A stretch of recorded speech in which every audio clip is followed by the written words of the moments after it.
Let's start. Should I sing Jai Radha Madhav, but will they know the words? Or just Hare Krishna? Jaya Radha Madhava Kunjabi Hari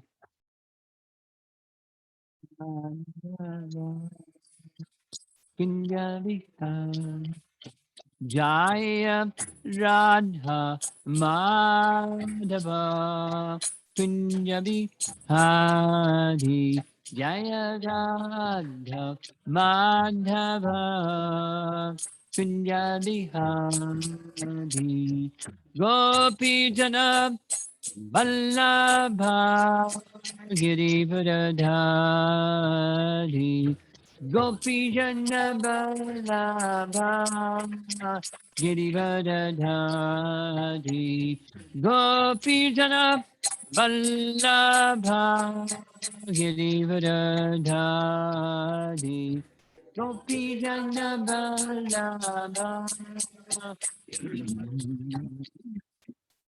Yasodanandana Brajajanaranjana Sanandana Brajajanaran Yasodanandana Brajajanaranjana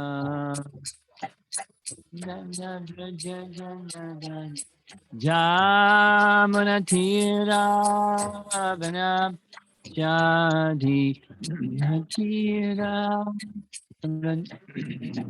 Jamunatira Vana Chadi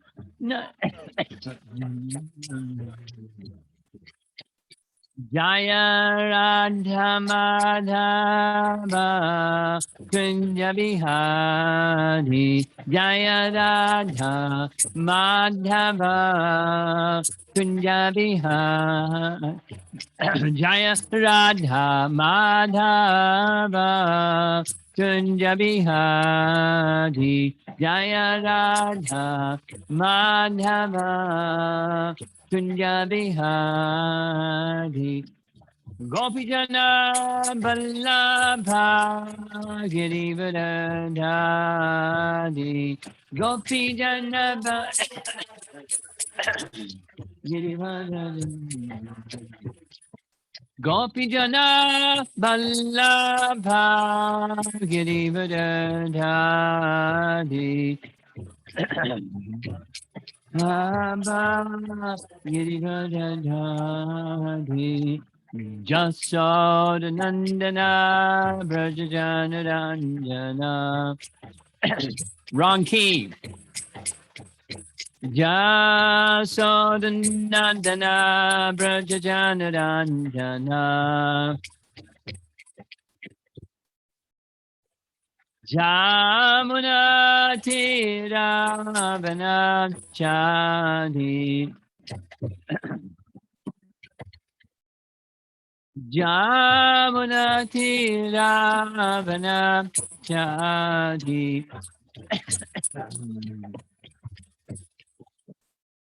Jaya Radha Madhava Kunjabi Hadi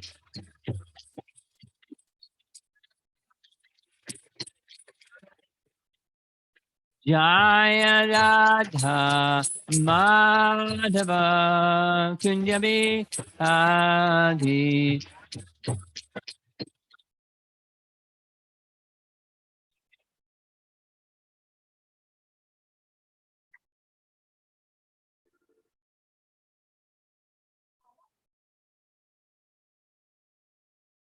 Different key than I was singing it.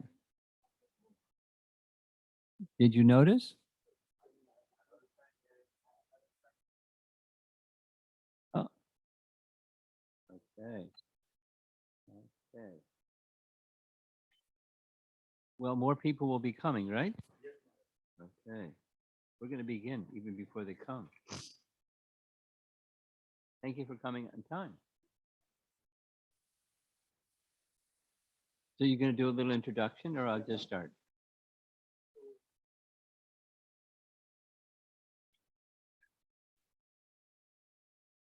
Go for it. Hare Krishna. Can someone on Zoom confirm if they can hear my voice with a thumbs up? We can hear Hare you. Krishna.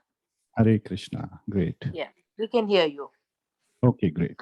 And if you're not speaking, kindly mute yourself. Hare Krishna. So we are starting our program. Today, we have a special session with a very, very special guest, His Holiness Romapada Swami. He is a disciple of Srila Prabhupada, whose commentaries and purports we have been reading in the Bhagavad Gita all this while. He also happens to be my Gurudev, who gave me Diksha or spiritual initiation. We are very, very fortunate to have him address us. Much of the Krishna consciousness that I have received is from him and his teachings and his inspiration. He took to Krishna consciousness at a very, very young age of about 20 years, 2022, I can't exactly say. And for the last 50 years, he has exclusively, not like me who is working in Intel and part-time, sharing Bhagavad Gita or anything. He had a very, very illustrious career in front of him, and he gave it up completely, which is all what we hope to do in some lifetime. And exclusively dedicated his life to spreading Lord Krishna's message, Srila Prabhupada's message. And we are very, very thankful for him for doing that for all our benefit.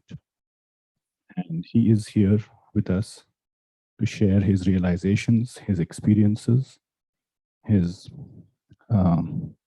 and answer a lot of questions that many of you have sent. He is a sannyasi. He has taken to the renounced order of life. Like we have read in Bhagavad Gita, there are the 4 ashrams: brahmacharya, grihastha, vanaprastha, and sannyas. He was a brahmachari earlier, and he directly went to the sannyas ashram at a very young age. And since then, he has been following the rules of the sannyas ashram and spreading the message of Lord Krishna.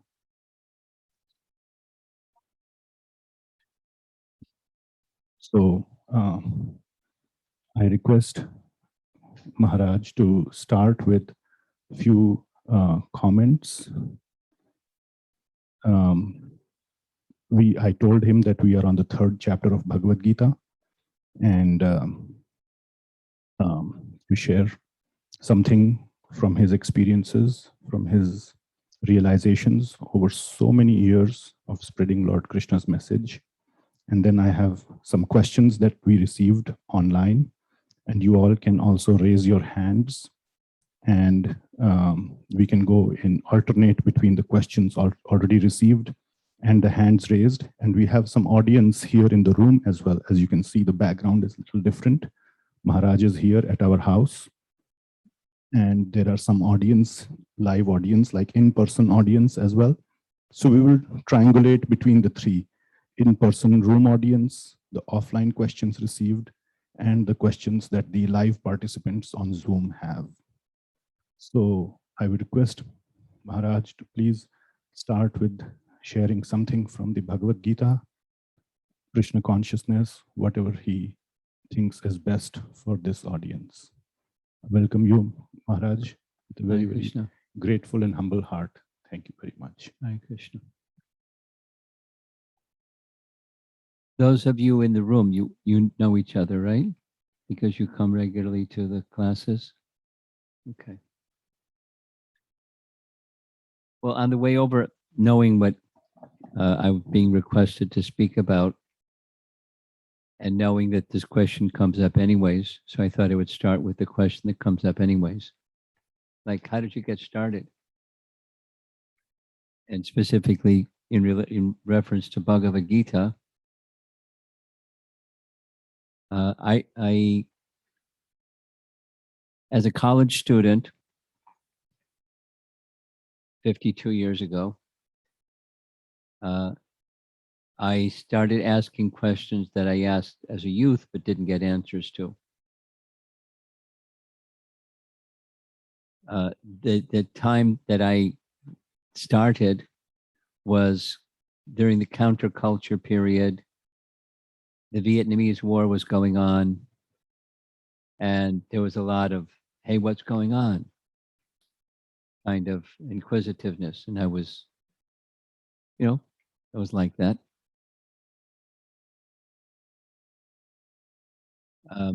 There were some unanswered questions, in short, and they were perplexing to me. And one of them was man's inhumanity to man. It was very perplexing. Why? Because people want to love and be loved, and they treat each other in a very different way. Why? And another, questions lead to other questions, lead to other questions.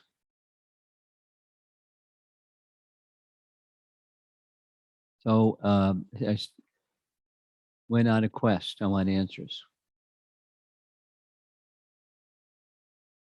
And the starting question was, it's three parts. There's a higher reality. I don't know what it is. And I want to know what it is. That was the quest. And so I went into the, like a kid in a candy store. I went into looking at the options of spirituality that are out there in the spiritual marketplace. And I started sampling this and sampling that and trying this and trying that and examining this and examining that. And in the course of that period of time, I had a philosophy professor, and we developed a friendship outside of the classroom and did things together outside of the classroom. He would read to me his poetry. We'd go with him and his wife to the pottery room and make clay pots in the pottery room. And he would describe how that helped him feel centered, because he was relating to making pots, and you put the clay on the center of the pot and turn the pot. And so he found it. Anyway, it was a philosophical man. And in the course of time, he gave me a Bhagavad Gita. And I thought it was a book of poetry because we would talk about his poetry. And I was just carrying it around with me with my stack of books on top of my little clipboard. And then one day, a friend saw me carrying that in my stack of books, and he said, "Oh, I have one too, but it's a different one. Here, you can have mine."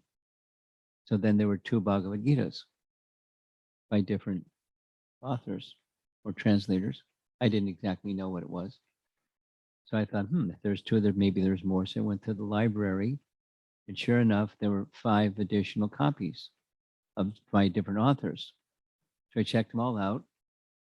I read 7 Bhagavad Gitas, and I came to 2 conclusions. It's not a book of poetry, and I don't understand it. Some time passed, and I had some devotee friends, and one devotee friend, I didn't even know what Hare Krishna was.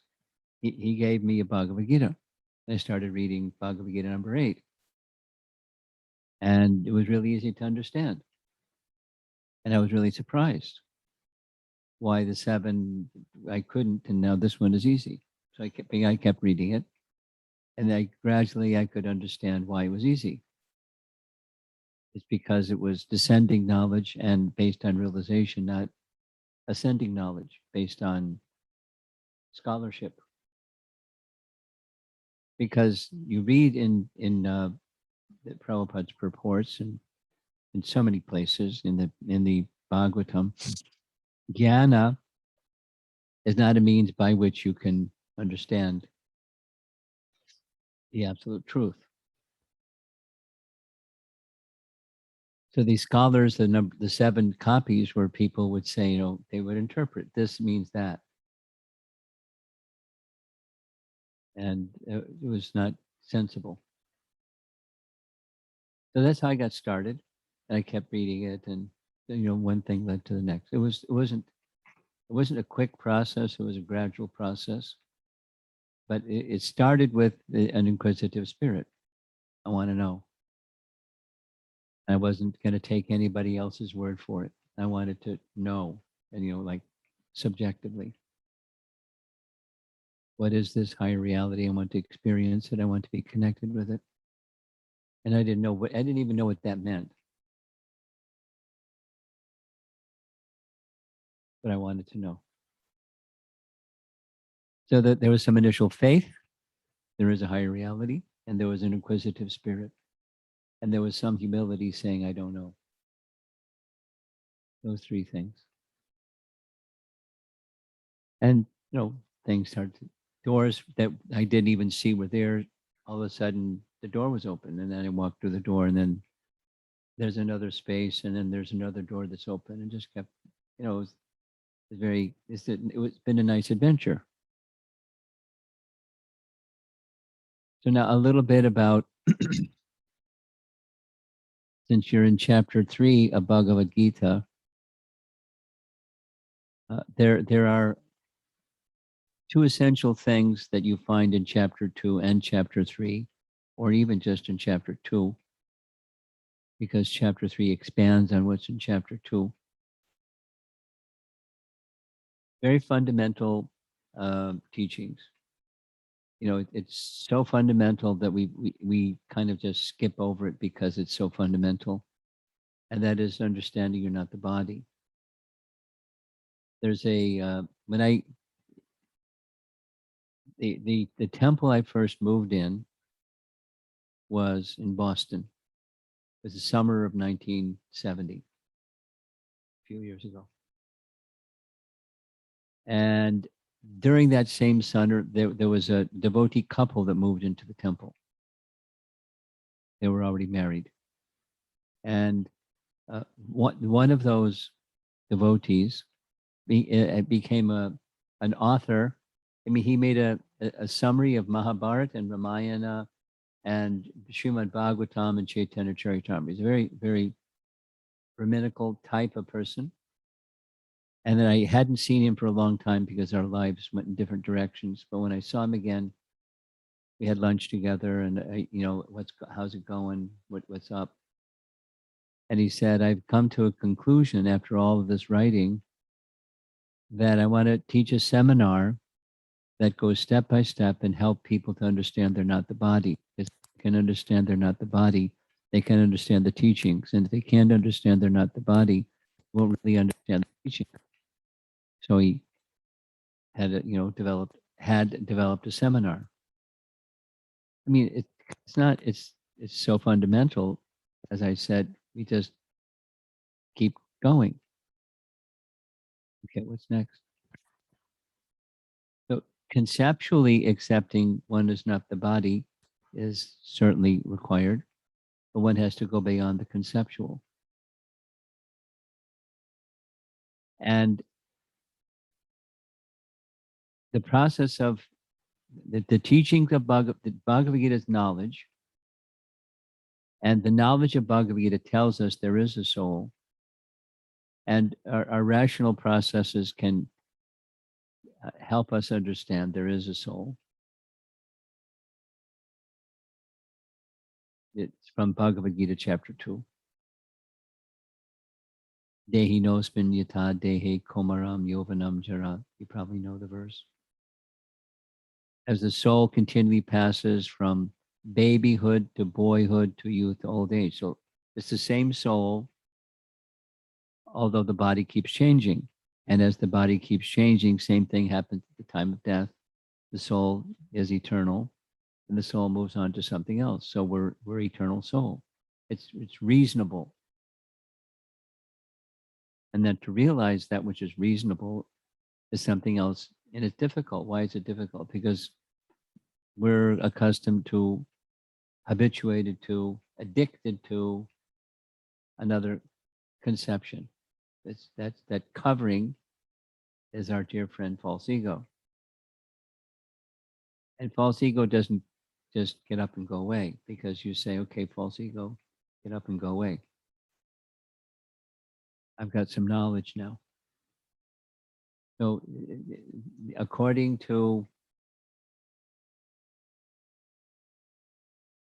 Rishabh Dev's teachings, there's a detailed process described in Canto 5, Chapter 5 of eradication of false ego.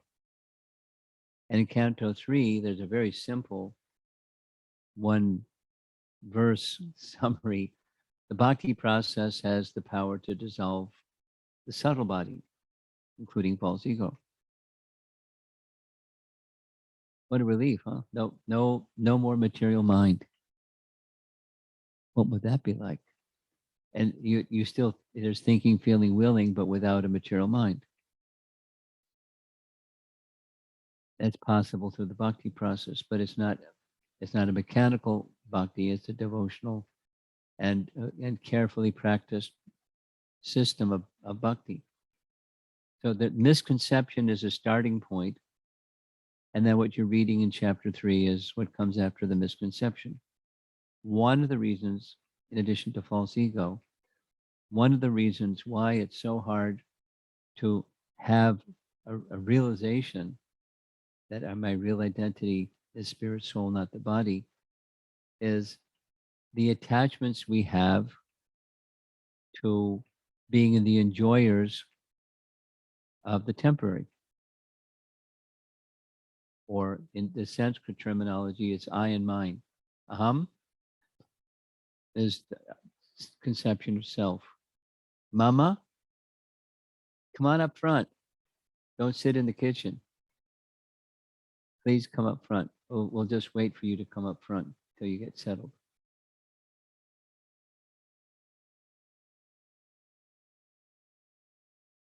Because some people will come in after you.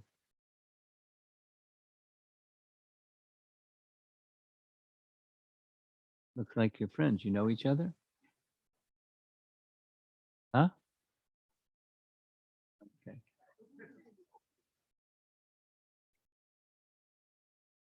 So aham is the I am. And mama means what belongs to me, I and mine. Aham and mama. So what's mine, if you have a bodily conception, is really easy. That which is produced from the body is mine.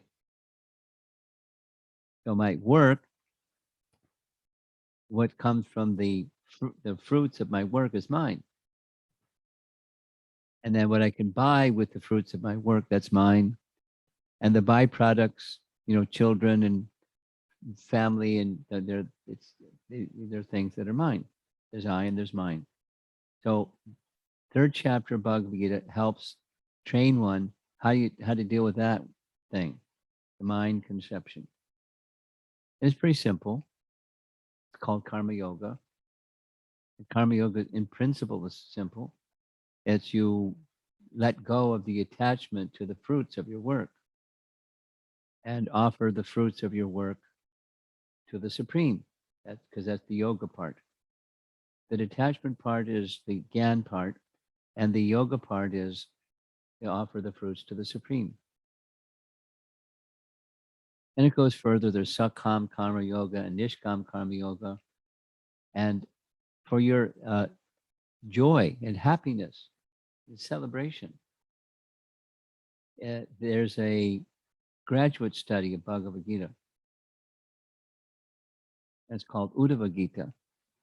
And this whole principle of nishkam karma yoga is discussed at length by Krishna to another cousin.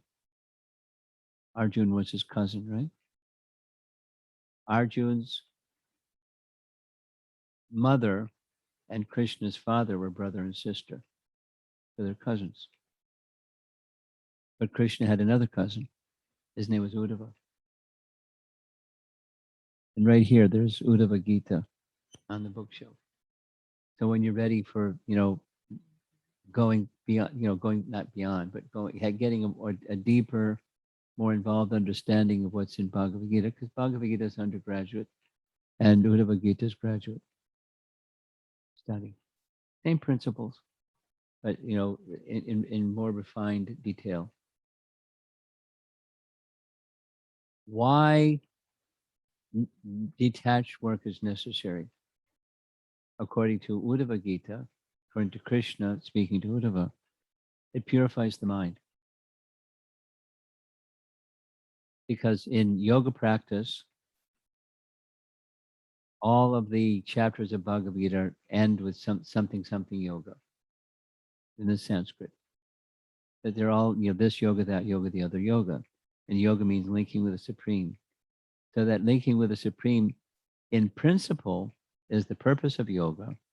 But the mind won't cooperate as long as it has attachments to that which is seen as separate from Krishna.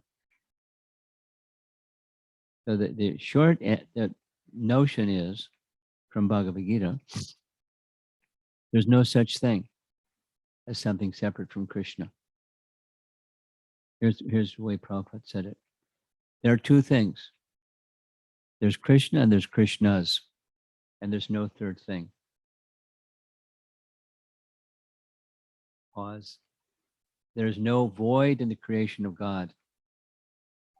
Now there's a whole ideology that teaches voidism, but that's not Vedic.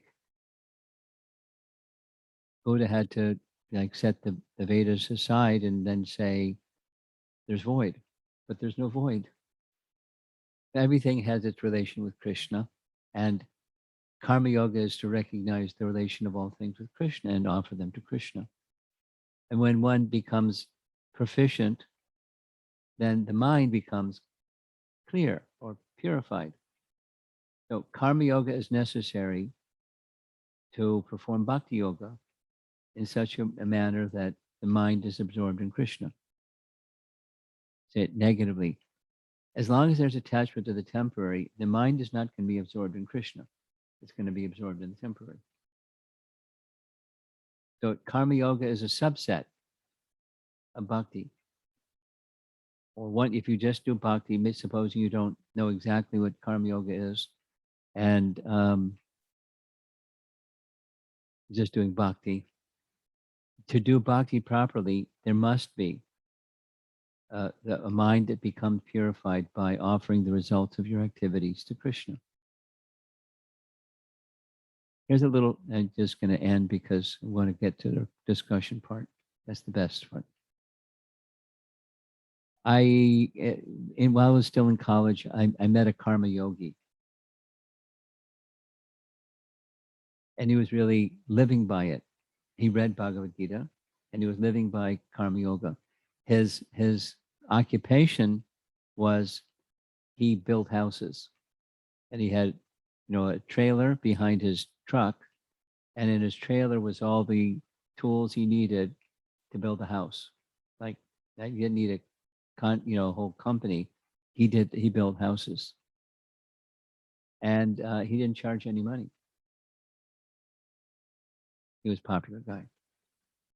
And all he requested was his food and a place to stay, room and board, and whatever tools he needed to, complete if he didn't have all the tools.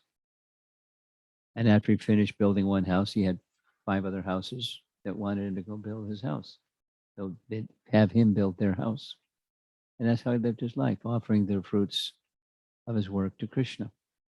I mean, I don't know what his idea of offering the results to the Supreme was, but he was living a detached life where his mind was not absorbed in how he was going to be the enjoyer of the fruits of his work. And he was doing it purposefully. It wasn't just, charitable.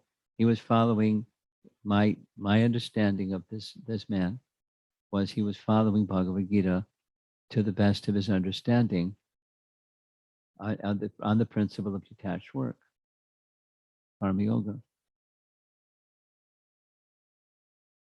Now, Karma Yoga isn't yet with Bhakti. There's Karma Yoga mixed with Bhakti, and then there's Bhakti mixed with Karma Yoga, and then there's pure Bhakti. There's steps. The yoga ladder, I'm sure you've heard that terminology already. So those steps are suited for somebody. It depends upon their spiritual trajectory. So where somebody is, this is good, and somebody that's good, and somebody then that's good. And it's ideal to do what's suited for you. And it's also ideal to not just stay on that rung of the ladder, but to know it has a function of getting you to the next rung of the ladder. And the next rung of the ladder has a purpose for it too, ultimately to know Krishna. Without that result, even if it's not realized in the beginning, it should be understood that's the objective of Bhagavad Gita, and the objective of yoga, and the objective of life is to make that connection with Krishna. And you practice, imagine, close your eyes and imagine practicing this for 52 years. What does it look like? When you understand what the purpose is, and it's a little bit like swimming upstream. The river's going downstream and you're swimming upstream. And even if you're a good swimmer, sometimes you find yourself going downstream when you're swimming upstream because the river is very swift. The atmosphere in which we're living, similarly, is not conducive to spiritual progress. It's conducive to increased absorption in stuff. And stuff changes, and then one has to learn new stuff. And whether it's education or career or social or whatever, there's always new stuff and new stuff.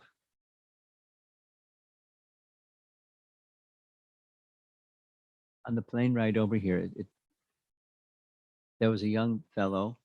I was on an aisle seat. He was not right across from me, but just up. And the whole way he was playing these really brain-numbing video games, one after the next. I look up to see, is he still doing it? He was still doing it the whole time.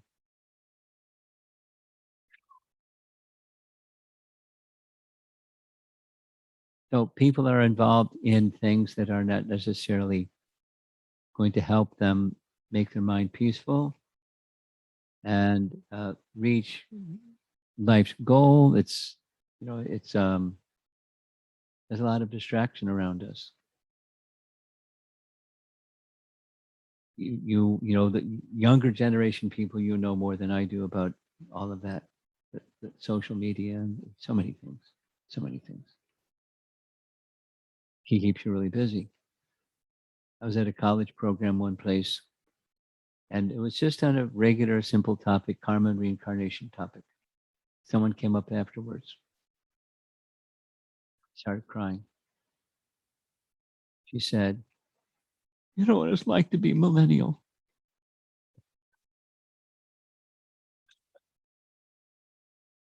I can't even do my yoga. I got to answer my Facebook messages and I don't have time for anything. I can't eat properly. It's really difficult being a millennial. There's a lot of distraction, even when one wants." The Bhagavad Gita is needed to give guidance, and then certainly you'll find in Bhagavad Gita, without teacher that teaches the right message, like the eighth, it wasn't until they read the eighth Bhagavad Gita they even got the right message. But then having a teacher that exemplifies the teachings and can guide you and help you understand how to apply the teachings properly, suited for your situation. So that's a little message on Bhagavad Gita, first couple of chapters, and some, the human interest story, how I got started. And it's a nice journey. Nice journey. It's the purpose of life.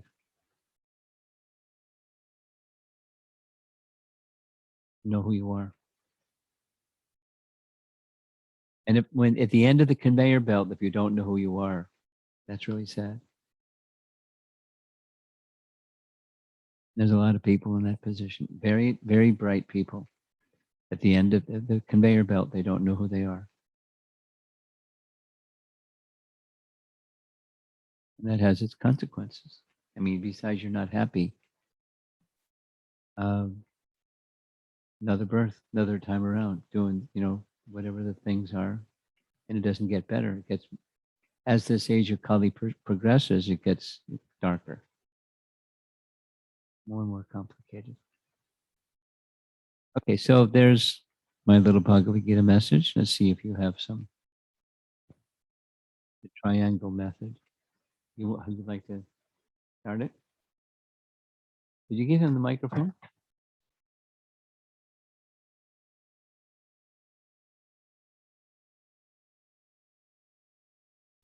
Hare Krishna. Am I audible on the Zoom? Yes. Yes. Great, thank you. You were audible before. You should be still audible. So Maharaj, there are several questions that had come prior to our session. I'll start with a simple one, and there are some very involved questions as well. So the first question is, again, since due to the sensitive nature of these questions, I won't name the participants who are asking these. How to overcome inferiority complex? It cripples me and spoils my life on various fronts. Well, the starting point of my little message for all of you had to do with overcoming the bodily conception of life. How to overcome inferiority complex is to understand that you're not the body. Because if you think in terms of the soul is part and parcel of the Supreme Soul, and there's no, superiority, inferiority. We're all very tiny in relation to the Supreme Soul. And there's value or worth due to being connected to the Supreme Soul.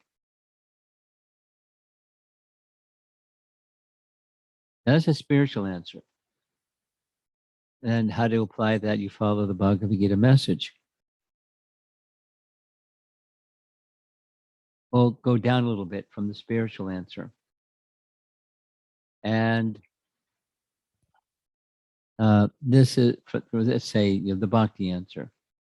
In the world of counseling, one of the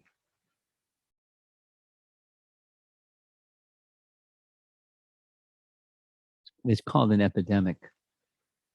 The epidemic of persons who have emotional breakdowns or crisis situations with their depression and feeling bad about themselves, low self-esteem, inferiority complex, goes by different names. It's rapidly increasing over the years. From several decades ago, charts go. And those people that are involved in this profession, I've read some of the things and spoken to some of the individuals. One of the techniques, very simple techniques, that they recommend is basically knowledge and detachment. So there's the knowledge and detachment applied goes like this. Over here is a TV screen, I guess, LCD screen. And at some point, if you turn it on, there's some images that show, and maybe there's a movie or whatever it is. The mind is like the screen, it's just blank. And there's some image that may show on the screen, but it's just an image on the screen. And when you see the image on the screen, you may feel some feelings, but the image on the screen is just an image on the screen. And the feelings in relation to the image that you see on the screen is not you, you're the observer. You're the observer of the screen. You're observers of the image on the screen, the observer of the emotions you feel by seeing the image on the screen, but you're the observer.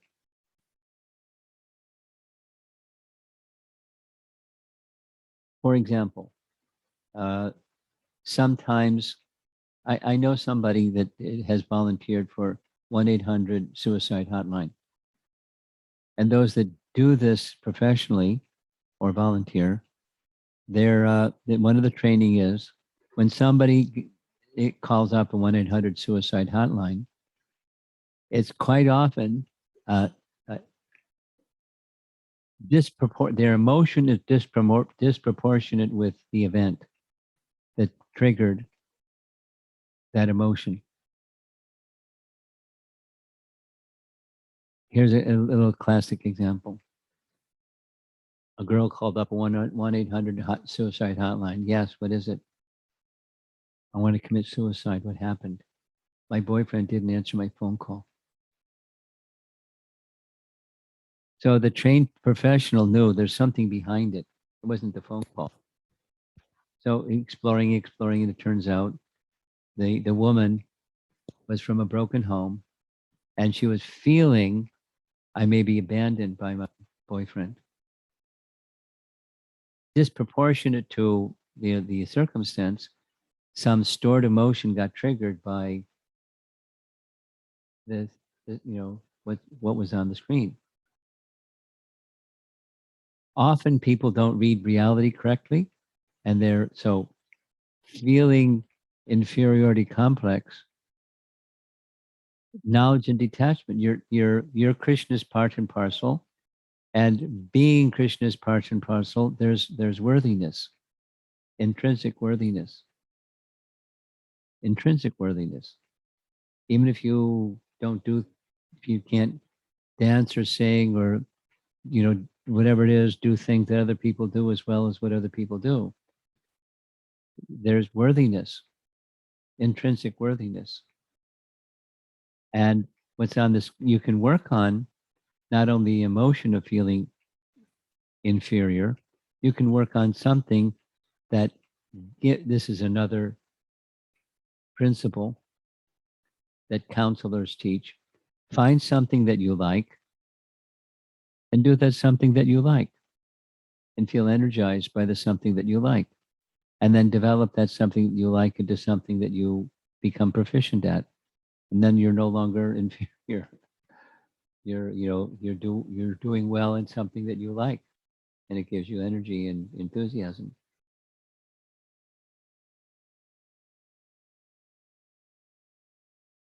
Now it gets to the point where it's something that's the word that was used in the question was crippling.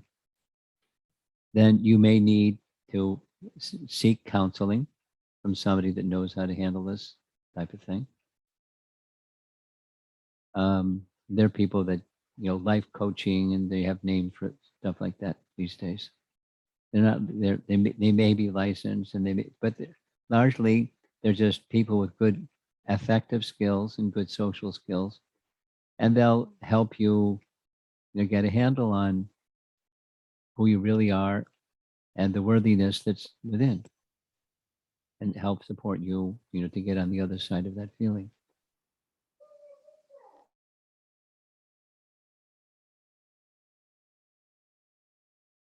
In short, associate with wholesome people, and if you feel it's really helpful, then find somebody that has some skill, trained skill in counseling to help you get on the other side of it. But ultimately, the spiritual solution is the solution. Know who you are.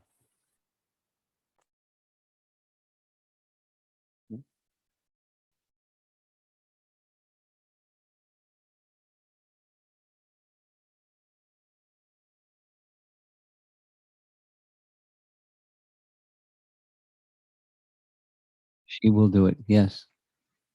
She's doing it. She's doing it. Yes, I'm here. The next question is kind of also was asked by one of the participants, but is very related to the answer that you gave, but in the slightly opposite direction. All right.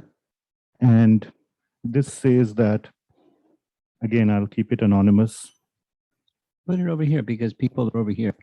I don't want to look at the camera. I want to look at the people. Thank you. Go ahead. So this person is asking, we have the responsibility of our children and responsibility of being part of a human community. Yeah. If bhakti is the ultimate duty, then where do these other duties come? I'm asking this because when I was a kid, one of my close friend's mother used to go to an ashram of a specific Swami and did not take up much of her duties as a mother. Mm. My friend used to come to school or other places hungry and sometimes even fainted because she didn't eat anything all day. Her brothers used to take care of her while her mom was not around, but that cannot replace the mother's care. I could be completely wrong about her mom, but I was seeing this scenario from a friend's perspective. But if there was such a person who prioritizes bhakti over such responsibilities, what would you say to that person? Well, that person the mother that abandoned her child is not practicing bhakti.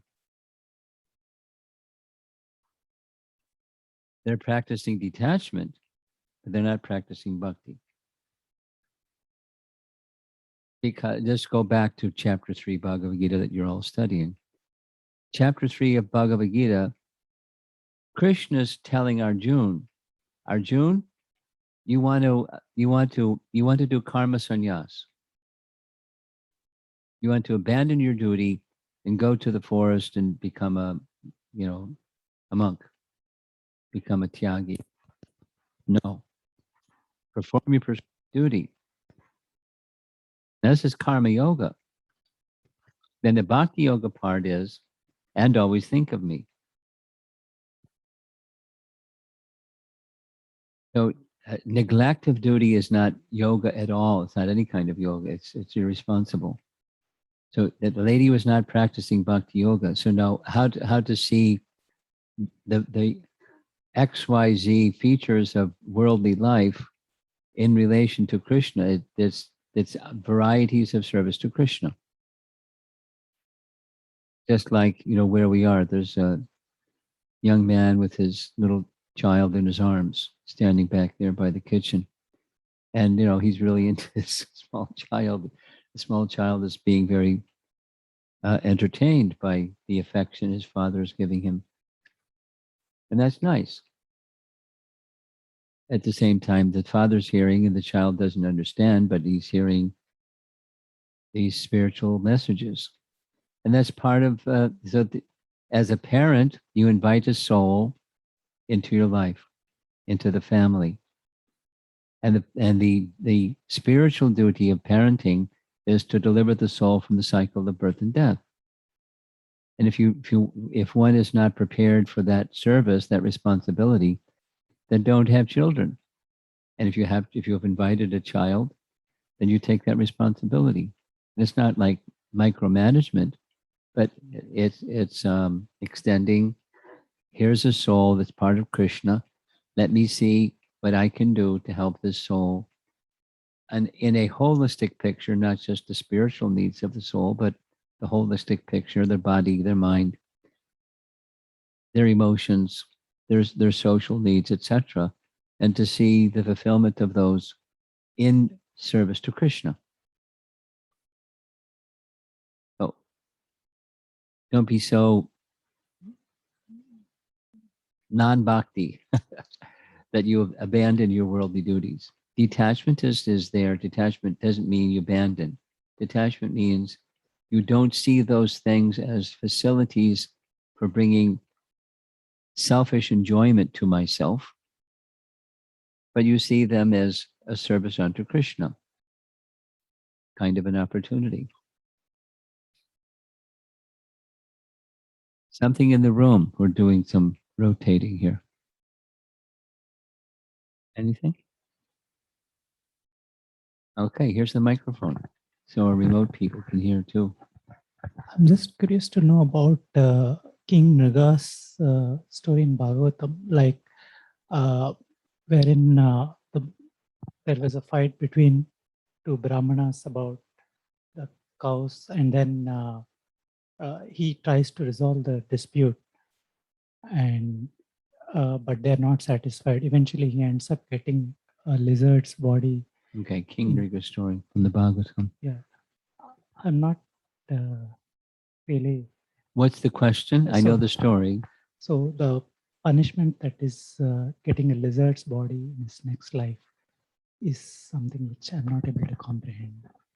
So the specific question is, how is it that a king that's doing charity and makes a mistake gets the body of a lizard? It seems really severe. That's the question? Yeah? Okay. And also, like, he was even trying to rectify the mistake. But Yes, okay. For those not familiar with the story, there was a king named Nrga, King Nriga, and he was a mixed devotee. He had faith in Krishna, but he also had one foot in another boat. And the other boat was, just in case, Krishna, looks the other way and doesn't pay attention to me, I'm going to do some pious activities. And the pious activity for a king is he regularly gave cows in charity to Brahmins.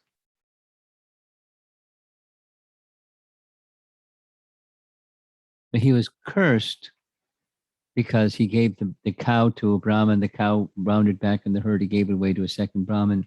Second Brahmin was confronted by the first Brahmin. Hey, that's my cow. No, it's my cow. And then they cursed the king. No, it's not a nice thing to do. Curse a king because he was trying to rectify. I'll give you many cows. No, I want that cow. He tried to rectify the mistake. So the deeper purpose,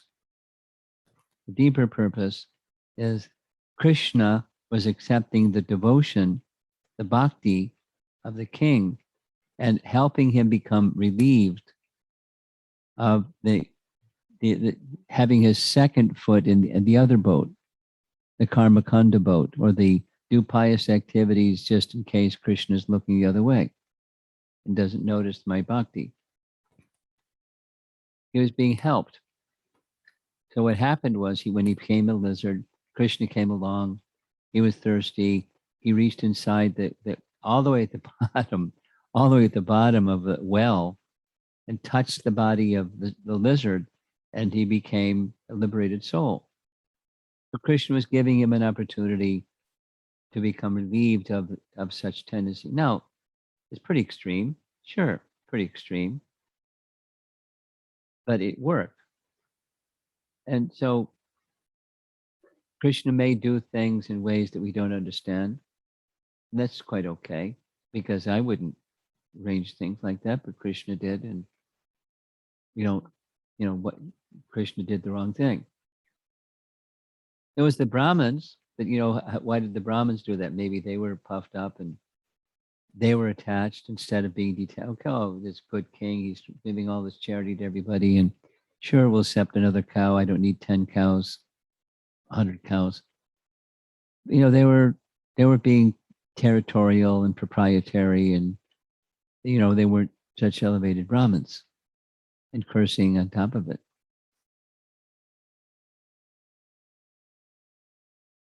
So there's a lesson. Don't steal the property of a Brahmin. It wasn't his intention at all. But don't steal the property of a Brahmin, because the consequences can be pretty serious.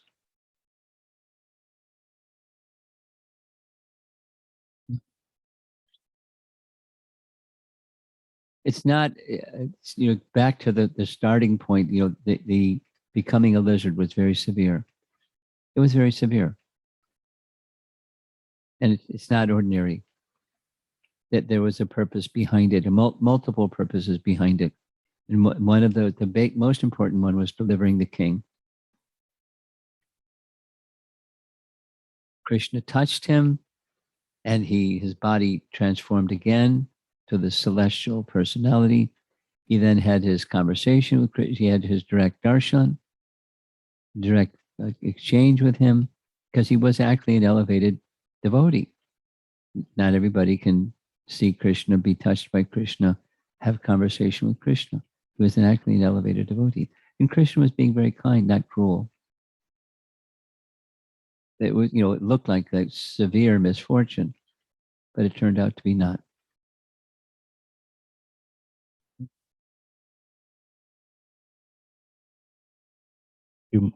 Thank you, Maharaj. We have another question that I would like to present to you. And this is also from an anonymous student of the class. A very personal question. This person is very depressed, and he says that my younger sister attempted suicide 10 years ago when she was 18 years old. And though it's not written, but she passed away.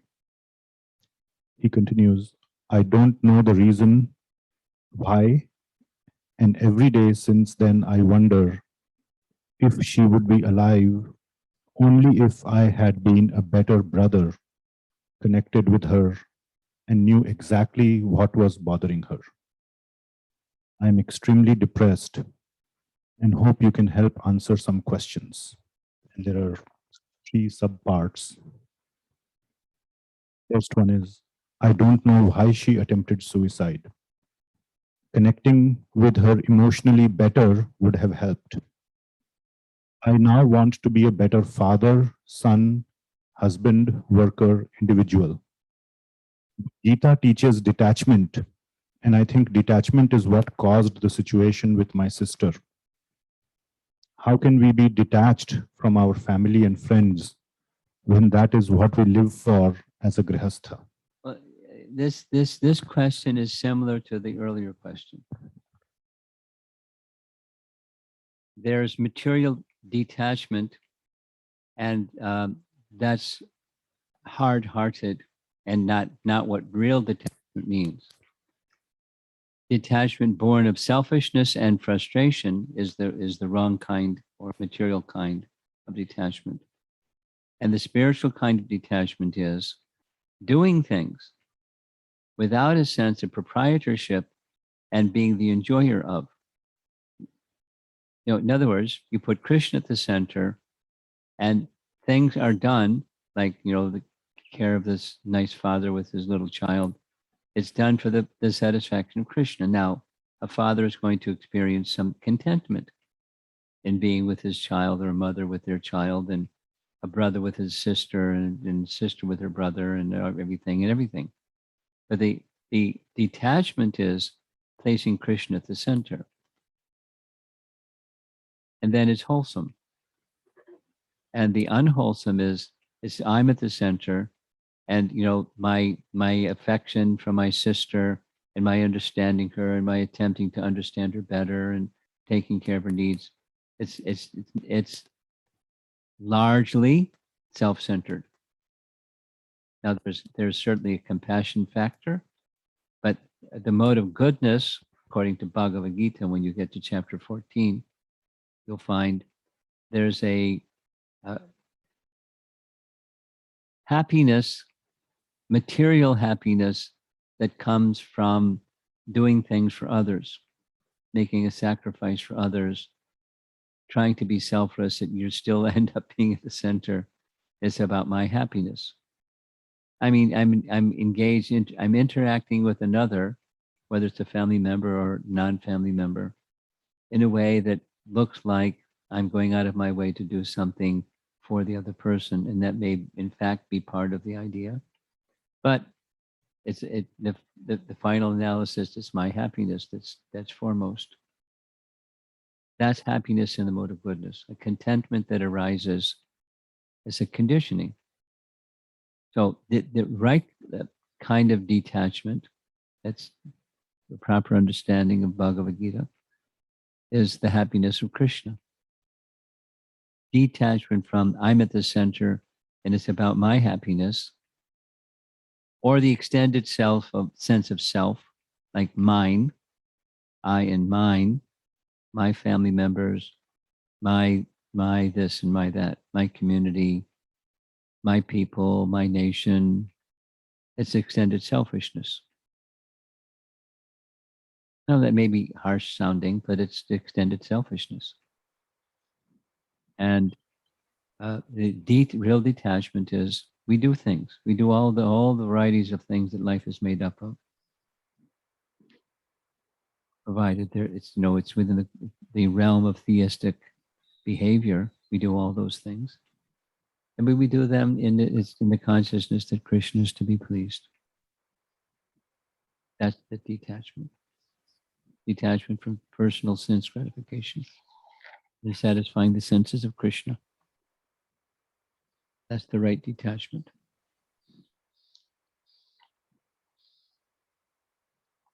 There's a verse to support this. There's a verse from Rupa Goswami. Anasaktasya vishayan yatarham upayunjitaha nirbandhasis Krishna sambandhe yuktam vairagya uchate. This is proper renunciation.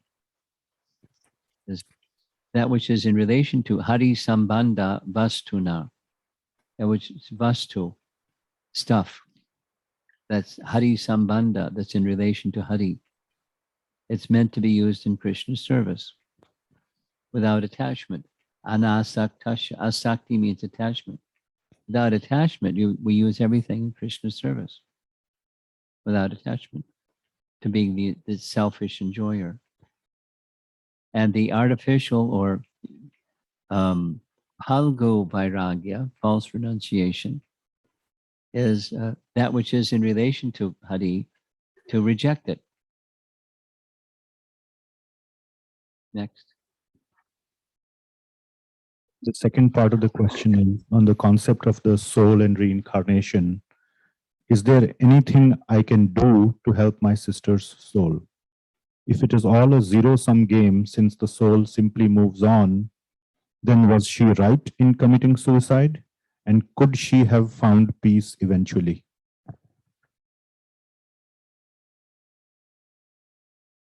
I mean, if there's a scriptural answer to your question, but before going to the scriptural answer to your question is kind of, my heart goes out to you because 10 years ago this happened and you're still struggling with it. It must be very, very difficult for you. Yes, the soul has gone on somewhere. No, it's not that by committing suicide one can achieve movement and peace. The consequence of suicide, scripturally speaking, is the gross body is terminated, but the subtle body continues without a gross body. And that's very painful. That's why ghosts cause people trouble, because they want to inhabit a gross body. They don't have one, so they want to take over somebody else's gross body so they can enjoy through that gross body. It's an unpleasant suffering condition. It doesn't go on forever, but there's a natural duration of life, and for that duration, the ghost body continues until a suitable body is arrangements for a suitable body is made, and then the ghost body can go on. Now, is there something you can do? Yes, there is something you can do. There's a very detailed story and history described in Padma Purana about someone who became a pishacha, it's like a ghost. And this is a long narration. It would take about 20 minutes to tell the whole detail. He was relieved from that circumstance by hearing very attentively, not just hearing, but hearing very attentively Srimad Bhagavatam for 1 week. So something that you can do for the soul of your departed sister is you can chant Hare Krishna mantra on the behalf of her soul, wherever her soul is. And with that sankalpa or that intention, then spiritual benefit goes. And you recite Srimad Bhagavatam similarly, where spiritual benefit should go to the soul of your departed sister. You're adding spiritual merit to that soul by with intention, making spiritual activities, these primary spiritual activities, Shravanam, Kirtanam, Vishnu, for the purpose of benefiting the soul of your sister. That's something very transcendentally positive that you can do wherever the soul of your sister is today. But if you continue in this mood of, I'm to blame, if it's the same I and mine consciousness, you've got an anchor while you're rowing a boat, and you need to let go of that anchor. You're not to blame. You're not the cause. You don't carry the weight. You're carrying the weight in your mind unnecessarily. Can we do things better? We can always do things better, not just for your sister, the whole world. We can be doing so much better. You can blame yourself for all the suffering in the world because you're not doing better. How's that? That's a pretty heavy weight. So don't carry that weight. Do the best you can and learn from mistakes and make sure as best you can to be a spiritual light in this ocean of darkness, not only for family members, but, beyond family members. Be a source of light and illumination for others as your life goes forward in time. Your immediate family, sure, and beyond your immediate family. Otherwise, it's a bodily conception and you're still got your anchor down. Next, third part. Third part is, I find myself depressed and I'm recently addicted as well, mainly to social media, so much so that I spend 10 plus hours on phone and it is impacting my family and work life. I imagine. Woo. I used to be extremely efficient at work, but find myself embarrassed at the end of the day as I have spent my time on social media when I'm supposed to be working. Depression medicines are not helping either. What can I do? I have already attempted suicide twice, but I want to live for my son. Please help me.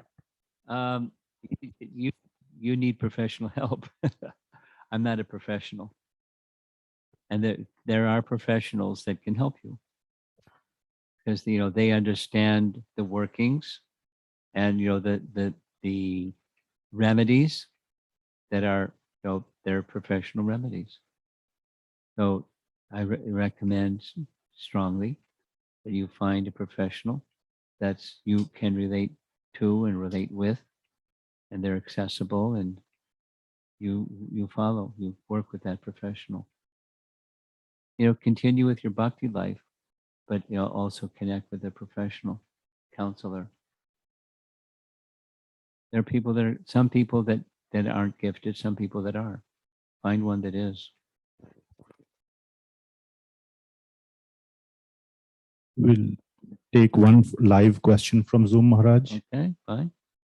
So, Subhash Prabhuji, would you like to unmute and ask your question directly? Prabhuji, pranam. Am I audible? Oh, yes.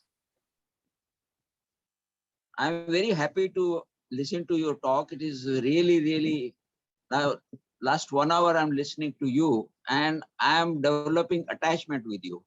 Is it good or bad? Your question is a good question. Let's go to Srimad Bhagavatam, where Devahuti asks the same question. Actually, the question she asks is from the negative. How can I overcome attachment to the temporary?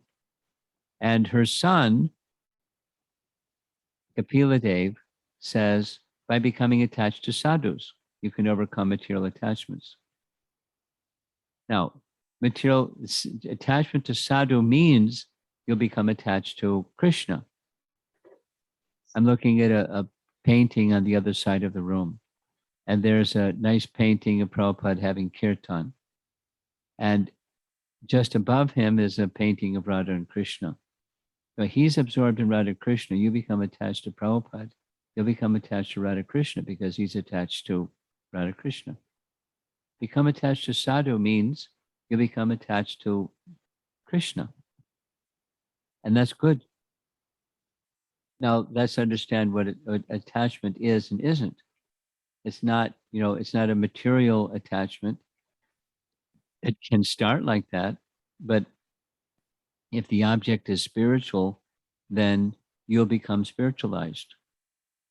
And then you can say, the spiritual attachment with detachment from the material idea of attachment. Thank you. And The medium in is sharing, the medium. Slow down.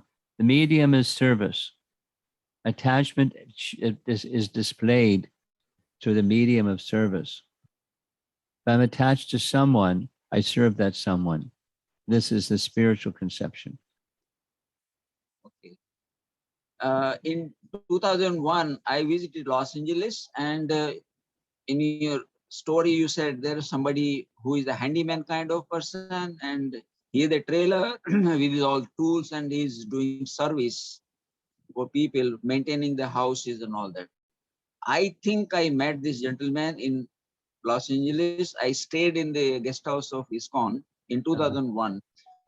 I saw so much of serenity on his face because 2 times we stayed there 4 days, and 2 times I ran into when he was doing prasadam.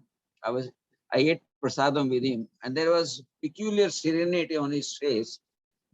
Maybe he's the same person. I do not know. But this No, one. I was on the East Coast. Okay. Maybe there are another person like that.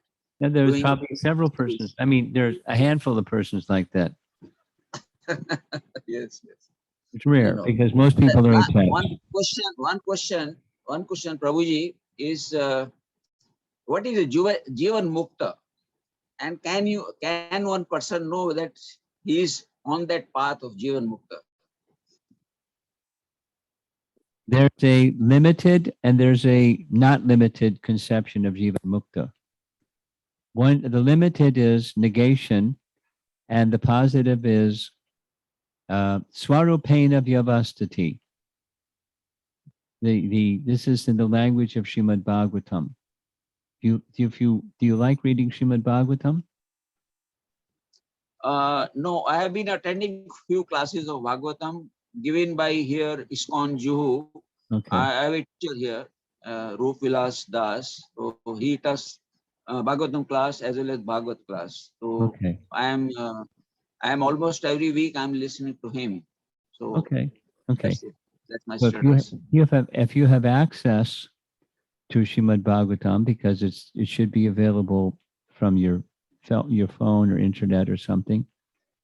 No, I have the physical copies of Okay, great. Bhagavatam.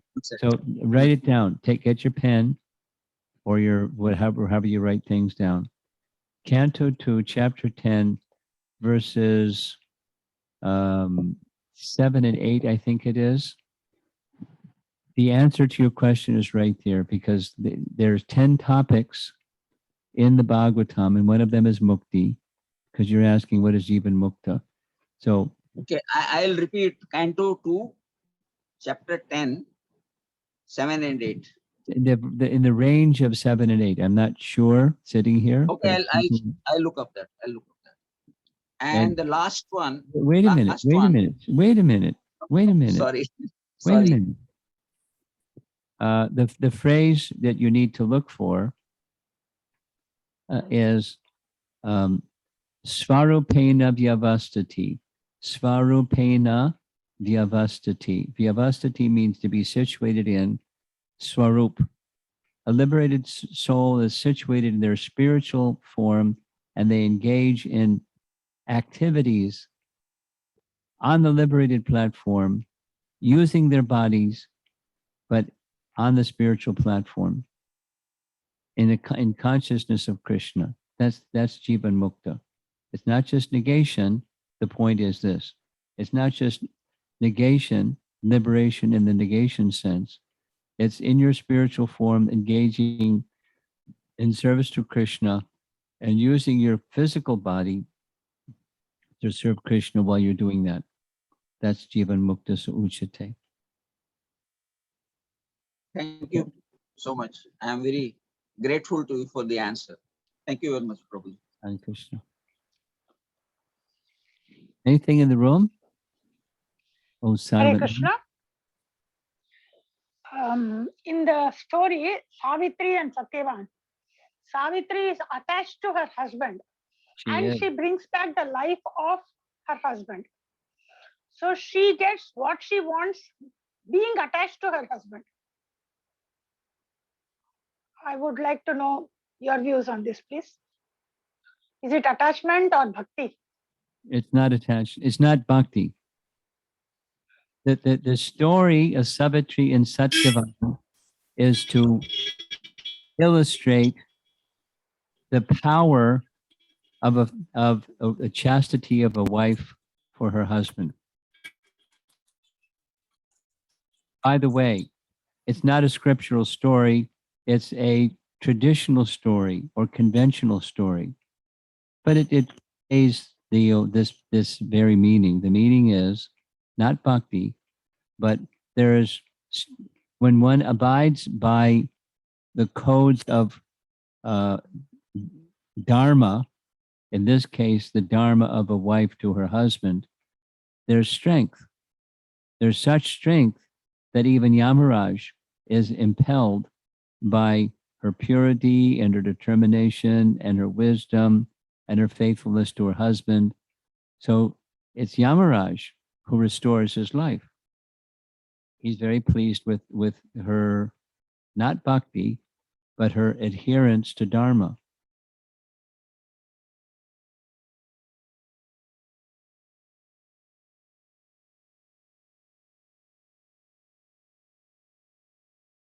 Okay. Maharaj will take another question that came in earlier. And the question is relating to atma and paramatma.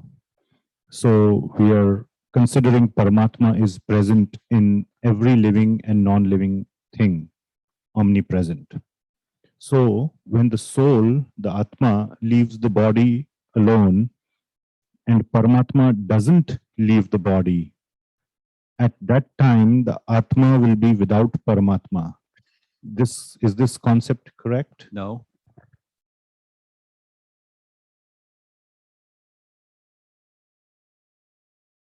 Wherever the soul is there, paramatma is there. So the notion that soul leaves and paramatma doesn't leave is not the right notion. It's not the right concept.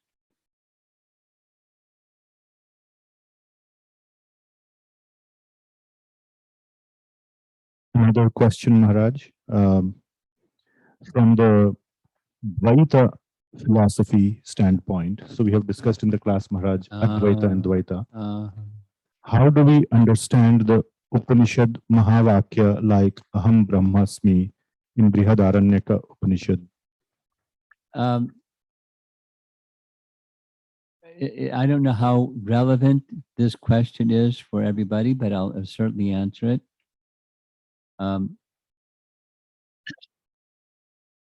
There's oneness and there's difference. And that's the teaching of Chaitanya Mahaprabhu, or the teaching of the Vedas, as explained by Chaitanya Mahaprabhu. So the aham brahmasmi is indicating the oneness, like a particle of gold in a gold mine is Prabhupada's classic example. The particle of gold is gold. The gold mine is gold. So to say that this particle of gold is gold is like saying aham brahmasmi. We're qualitatively one with the Supreme Brahman, but not quantitatively one with the Supreme Brahman. There's emphasis on the qualitative oneness, while the big picture of the Vedas is not just the qualitative oneness. The big picture is the quantitative difference and the qualitative oneness. We are qualitatively one with the Supreme. And we're quantitatively different.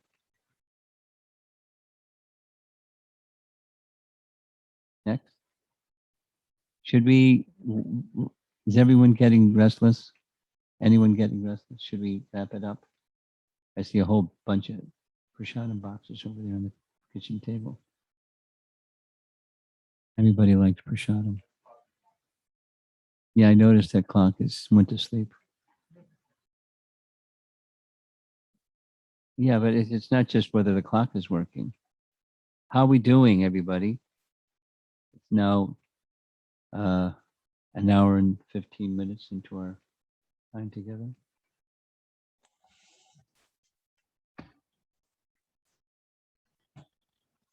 We'll take another couple of questions and we'll call it an evening. Go ahead. Maharaj. So, can the soul be seen, for example, when departing, with external vision or only with divine vision? Or is it contradictory for the soul to be perceived by the material senses? Is one who has realized the soul free from bodily miseries, miseries are entirely from, that means are the miseries entirely from false identity? Okay, there's 4 questions in the one question. One can, if Krishna wants, pause, one can see the soul. Like, for example, when Shishupal's soul left his body, people saw it because it was like a big light that was hovering in the air and then merged into Krishna's body, so people saw. Now, did they see that 1/10,000th the tip of a hair soul, or they saw the light from the soul? What did they see? They saw what they saw. They saw the light from the soul because the soul is too small to see. So one can say, with these material vision, one cannot see the soul. However, if Krishna so desires, one can perceive the presence of the soul in the form of light. But that's not normal. It's if Krishna so desires, then it's possible. Normally, one doesn't see. If like you're standing over a body who's about to depart, and then they depart, you don't see the soul zooming off somewhere. So we don't have, our eyes do not have the capacity to see such a tiny particle.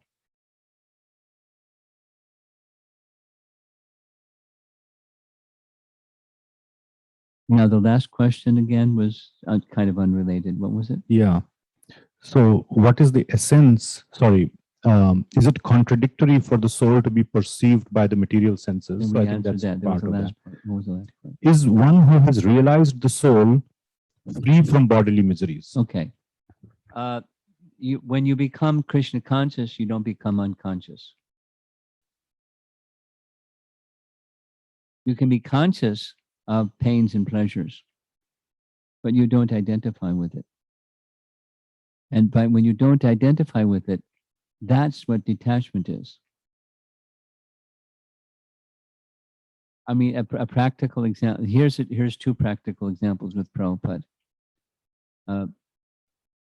Prabhupada was had an abscess tooth. Abscess means infected. So his whole jaw was swollen. This is from Hari Sori Prabhu. I heard this.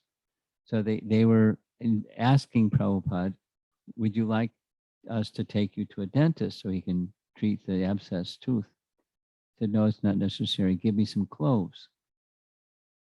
Which means he was experiencing the swelling, and cloves was just to reduce the pain somewhat, kind of like anesthetize the area with cloves. So he put some cloves, and now it became even bigger. Then he was carrying on like there was nothing going on. And then he, right in the middle of having his lunch, He reached in his mouth, pulled out his tooth, handed it to Hari Story, said, "Here, you can keep this," and went on with his lunch. So he was able to transcend pain, but he was aware of the pain. Another story, Hari Story told me, because I knew that Hari Story had a liver condition. And I asked him, "How's it going?" He said, "It's got much better." And because he's who he is, he was Prabhupada's personal servant. He started telling me Prabhupada stories. He said that Prabhupada had one liver that was practically non-functional. A kidney was practically non-functional. And so as a result, kidneys eliminate toxins from the body through urine, but it wasn't working properly. And so his toxins would build up in his body. And that was one of the reasons why he had regular massage, is because it would help relieve the tissues of his body from the toxins that were very detrimental. And so he said Prabhupada went on regardless of what was going on with his body, except he said there were two times. One time, he said in the middle of the night, Prabhupada had his chadar over his head, and his whole body was shivering. And he said, I'm in too much pain. I can't continue with my translating. Disappointed. Which means he was always in pain. I mean, I didn't know it, but those close to him knew it. And he was always in pain. And he just transcended the pain. Like, an abscess, you know what it's like, an abscess tooth. It's really painful. But he transcended it. And at least Hari Sori said there were two occasions that he could recall where Prabhupada had to stop his translating at night because the pain was too much. So there's the answer. Thank you, Maharaj. Thank you.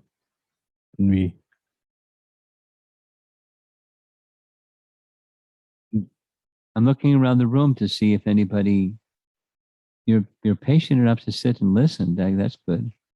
But there must be something stirring inside. Oh, go ahead. Another question. Okay. So Maharaj, this is from Professor Indra Gupta. She's a professor of electrical engineering from IIT Roorkee and happens to be one of my previous teachers. So And she's online right now? She's online and she's doing the class. Wow, what time is it in India? It's about 8:30 in the morning. Oh. So she says, Pranam Swamiji. When the soul enters another living being who already has a soul, so probably this has to do with the ghost aspect that you mentioned, to trouble that person or sometimes maybe to help, I have seen practically that the voice of such a person changes. Yes. And why does that happen? Because the second soul takes over the body. And that's only when consciousness of the first soul that was already occupying the body becomes weak. It becomes weak when in deep sleep or intoxication or depression or weak consciousness, then the ghost can take over and then the voice sounds different.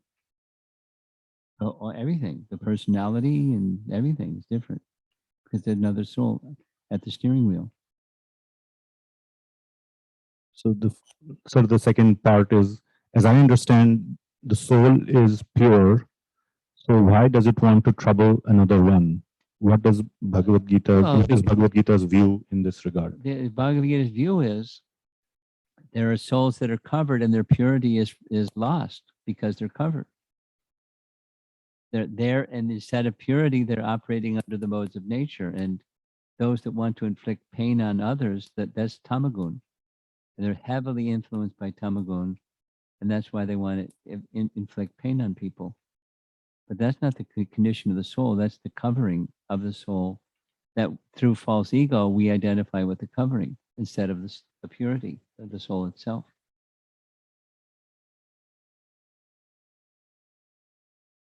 It's also, it happens subtly, but it's very powerful at the same time.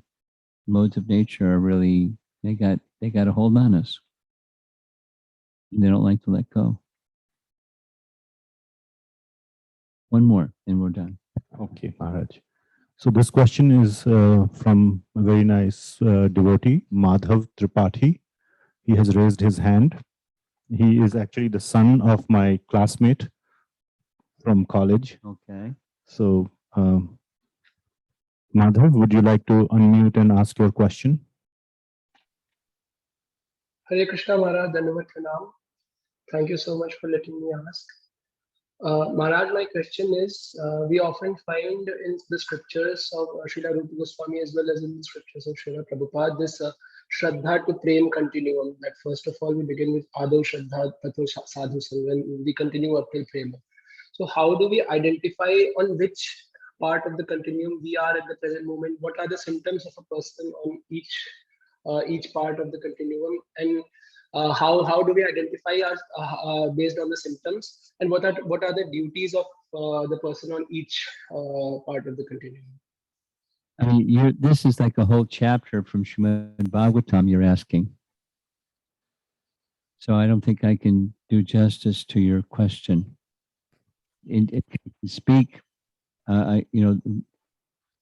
where to find this description of Shraddha to Prema. There's a book that you might want to read called Madhurya Kadambini. Madhurya Kadambini. I'll say it again. Madhurya Kadambini. And it describes from Shraddha to Prema by Vishwanath Chakravarti Thakur. So that's with details. And generally speaking, we are in the, sadhu sangha bhajana kriya stage. Stepping a big toe into the anartha nivritti stage. So generally speaking, that's where we are. Now, because you're familiar with this series from Shraddha to Prema, you're probably, reasonably absorbed or involved in the anartha nivritti stage, the eradication of unwanted things through the bhakti process. That's the anartha nivritti stage. So that's the biggest stretch of all in these stages of bhakti. And there's symptoms you'll find in this Madhurya Kadambini. It's just a skinny book. It's very clear. Symptoms, intermediate stages in between the symptoms and so forth. It's a nice book. Okay. Thank you, Maharaj. Hare Krishna. Hare Krishna. Srila Prabhupada ki jai. Thank you so much, Guru Maharaj, for doing this wonderful session. Thank you very much. Hare Krishna. Compliments to your son for being so peaceful. Yeah, your son, that little boy there. No, it's your daughter. Okay, compliments. Very peaceful.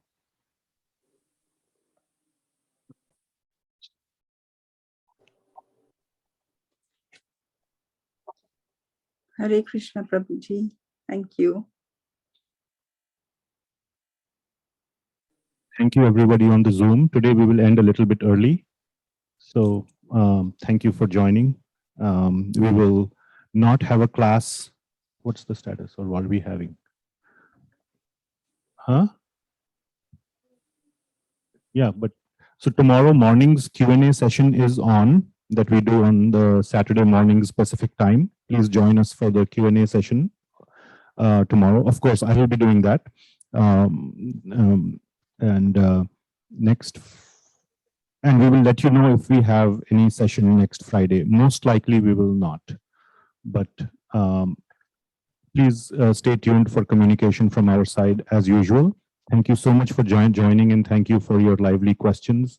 So we will end the session here today on Zoom. Thank you so much. Hare Krishna. Srila Hare- Prabhupada ki jai. Hare Krishna. Hare Krishna. Thank you, Hare Krishna. Krishna. Thank you, Hare Prabhuji. Krishna. Thank you, Hare Maharaj. Krishna. Thank you.